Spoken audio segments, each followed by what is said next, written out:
তো hi everyone, আমি রাখি বন্ধনটা কিভাবে সেলিব্রেট করলাম সেটা তোমাদেরকে আজ আমি তুলে ধরবো। তো দেখতেই পাচ্ছ আমি এখানে সকালবেলায় উঠে সব কাজবাজ করে আমি এখানে সব কিছু যা যা রান্না করব সেই উপকরণগুলো কেটে রেখে দিয়েছি। দেখতেই পাচ্ছ ওখানে আমি যা যা কেটে রেখেছিলাম একে একে সকাল সকাল আমি রান্নাটাও বসিয়ে দিয়েছি, কারণ রান্নাবান্না করতে অনেক টাইম লাগবে। অবশ্য রাখি বন্ধনটা টাইমটা ছিল, শুভ সময় ছিল 1:30টার পরে।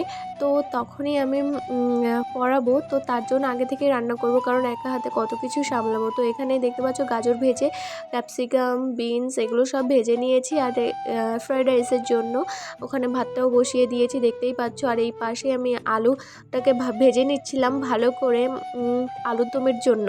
তো দেখো আমি একটু সামান্য পরিমাণে হলুদ দিয়েছি, লবণ দিইনি। এখন যদি আমি লবণ দিতাম তাহলে আলুগুলো বেশ ছোট হয়ে যেত। তার জন্য দেখো আমি এখানে আলুগুলো ভেজে তুলে নিয়েছি। তারপর আলুর দমের জন্য মশলাগুলো কষিয়ে এর মধ্যে একটু টমেটো পিউরি দিয়ে দিয়েছি। মানে আমি 2টো টমেটো পিউরি করে তারপরে দিয়েছি। তো এটাকে ভালো মতো কষাবো যতক্ষণ তেল না ছাড়বে। তারপর আলুগুলো দিয়ে দিয়েছি। আর এখানে আমি রাইসটাকে সব একসাথে করে নিয়েছি। আর একটা স্পেশাল মশলা আমি তৈরি করে নিয়েছিলাম বাড়িতে।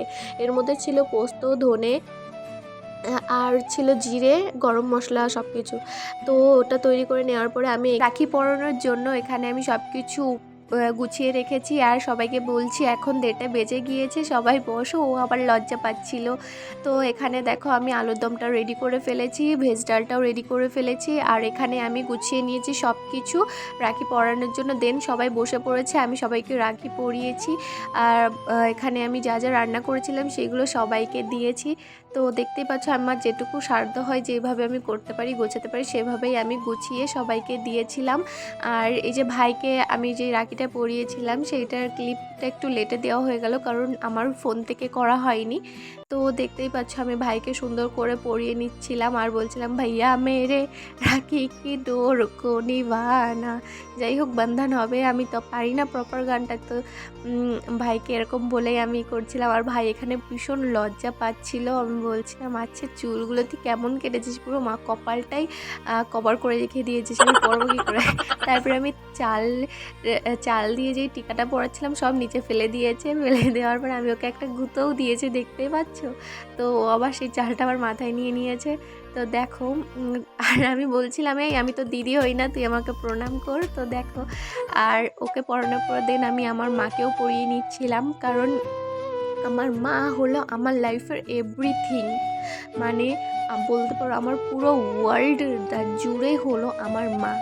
কারণ মা আমার হলো আমার মা, বাবা, ভাই, বোন, আমার বন্ধু, এভরিথিং হলো আমার মা। যাই হোক, মাকে নিয়ে কথা শুরু করলে শেষ হবার নয়। তো আমি এখানে ভালোবেসে আমার মাকেও পরিয়ে নিলাম। আমার মাও আমাকে গিফট দিয়েছে, মিষ্টি খাইয়ে নিয়েছিলাম ক্যাডবেরি।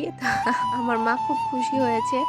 তো যাই হোক, এমন করেই আমার মা যেন আমার সাথে সব সময় থাকে। দেখো একটা মা তার সন্তানকে কতটাই ভালোবাসতে পারে, সেটা তো বলার মতো কিছু নেই, কারণ প্রত্যেকটি মা সবাইকে ভালোবাসে। আর এখানে আমি রাখি পরেছিলাম, সেগুলো কিছু মোমেন্ট দেখতেই পাচ্ছ। তো বন্ধুরা, ভিডিওটি আজকের মতো এই পর্যন্তই।